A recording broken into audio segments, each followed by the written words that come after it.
Hello, एक वेगळी लावणी आहे, रेशमाच्या रेघानी. त्याचं विडंबन आहे शांताबाईची माफी मागून. एक साधी व्यक्ती असते, त्याला राजकारणामध्ये यायचं असतं म्हणून ते इलेक्शनला उभे राहतात. नंतर येण्यासाठी ते दिल्लीला जातात मंत्री होण्यासाठी. आणि मंत्री झाले की पुढे काय होतं ऐका. लाल लाल दिव्यांची गाडी कोरी मंत्र्यांची, फौज फाटा आला त्यांच्या दिमतीला. 5 वर्ष येऊ नका भेटीला.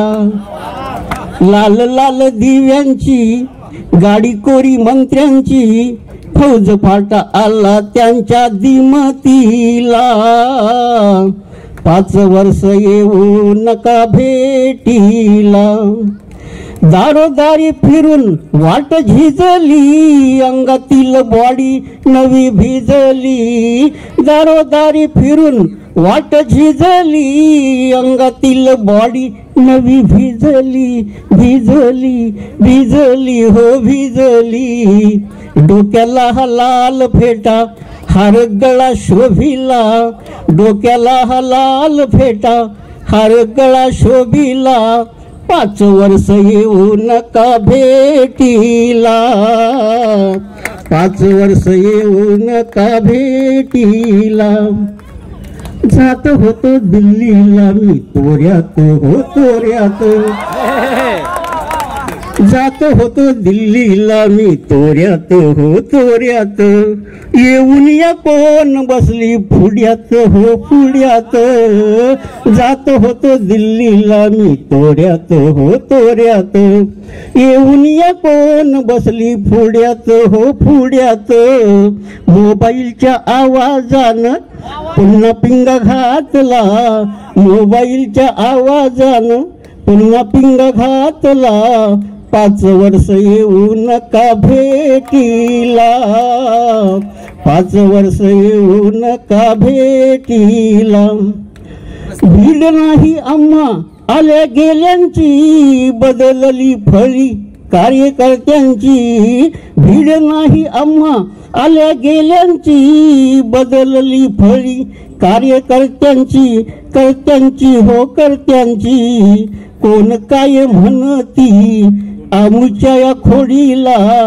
5 वर्ष येऊ नका भेटीला. 5 वर्ष येऊ नका भेटीला.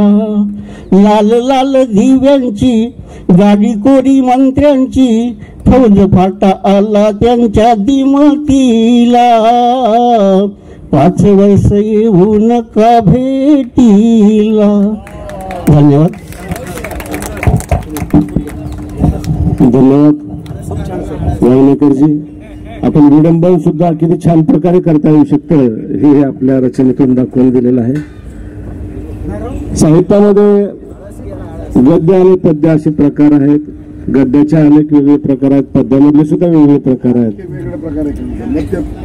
मध्य गद्य प्रकार आणि पद्य प्रकार आणि मध्य प्रकार सुद्धा सरजींनी तिसरा सांगितलेला आहे.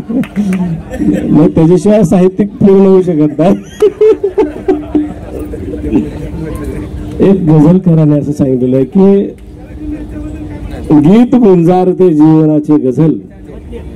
गीत गुंजारते जीवनाची गझल, मर्म हृदयातल्या स्पंदनांची गझल.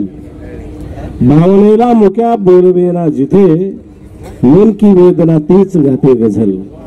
गझलेला अनेक मोठा एक रुंजी घातलेली आहे, सर्वांच्या मनावर गारूड घातलेला आहे. असेच एक सोलापूर जिल्ह्यातून आलेले माझे मित्र, खूप चांगले गझलकार नामांकित सिराजभाई शिकलगारांना मी विनंती करतो की त्यांनी या ठिकाणी यावं आणि आपली एक अतिशय सुंदर अशी रचना गझल या ठिकाणी सादर करावी. सिराजभाई शिकलगार.